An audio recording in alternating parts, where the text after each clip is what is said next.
नमस्कार भाग्यदर्शन कार्यक्रम को आपण मन को बहुत बहुत स्वागत करुच्ची मु यशस्वी प्रज्ञा। आज हूँ सांब दशमी पौष शुक्ल पक्ष दशमी तिथि हूँ सांब दशमी। सांब दशमी रे भगवान सूर्यंकर पूजा करा जाए। सांब दशमी रे आमे आम संतान पूजा करता 12टा 22 पर्यंत रोचे दशमी तिथि। यह पूर्व आपण भगवान सूर्यंक कलश बसैबे एक पेढ़ा रखिबे। जदि आपणकर लाल पुष्प भगवान सूर्य को अर्पण करेंगे। जो पिलांक पई जोटा बढ़ा जाए मिठा पिठा फल विभिन्न प्रकार जिनस थाए जोटा कि जो पिलांक पई से जिनस को भगवान को अर्पण करेंगे।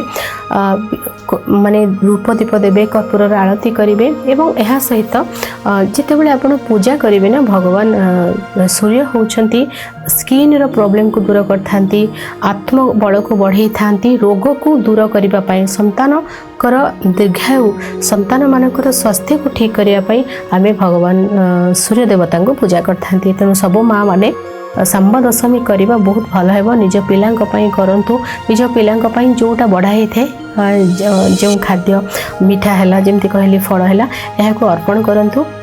भगवान सूर्य को ओम घृणी सूर्याय नमः कही आपण कर्पूर आरती करेंगे धूप दीप ये सब अर्पण करेंगे।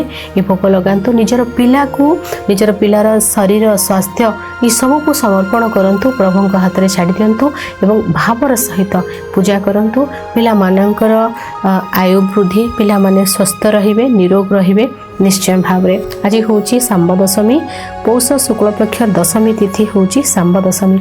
सांब दशमी रे भगवान सूर्यंकर पूजा करा जाए। सांब दशमी रे आमे आम संतान पूजा करता 12टा 22 पर्यंत रोचे दशमी तिथि। यह पूर्व आपण भगवान सूर्यंक कलश बसैबे एक पेढ़ा रखिबे। जदि आपणकर लाल पुष्प भगवान सूर्य को अर्पण करेंगे।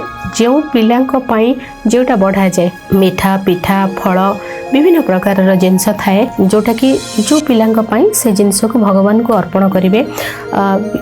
माने धूप दीप देवे कर्पूर आरती करेंगे एवं यह सहित जितेबाला आपण पूजा करेंगे ना भगवान सूर्य होउछंती स्किन रो प्रॉब्लम को दूर करथांती आत्म बल को बढ़ई थांती रोग को दूर करबा पई संतान कर दीर्घायु संतान मानकर स्वास्थ्य को ठीक करबा पई आमे भगवान सूर्य देवता को पूजा करथांती। तेणु सब माँ माने सांब दशमी करवा बहुत भल है। निज पिलांक पई करंतु निज पिलांक पई जोटा बढ़ाई थे जो खाद्य मिठा है जमती कहली फल है यह अर्पण करंतु। भगवान सूर्य को ओम घृणी सूर्याय नमः कही आपण कर्पूर आरती करेंगे धूप दीप ये सब अर्पण करेंगे। ये भोग लगातु निजर पिला को निजर पिलार शरीर स्वास्थ्य ये सब को समर्पण करंतु प्रभु हाथ में छाड़ी दिंतु एवं भावर सहित पूजा करंतु। पिला मानकर आयु वृद्धि पिला माने स्वस्थ रहिबे निरोग रहिबे निश्चय भाव रे। आज समय हो जाइछि भाग्यदर्शन कार्यक्रम को एठी रखुछि विदाय नउछि। नमस्कार।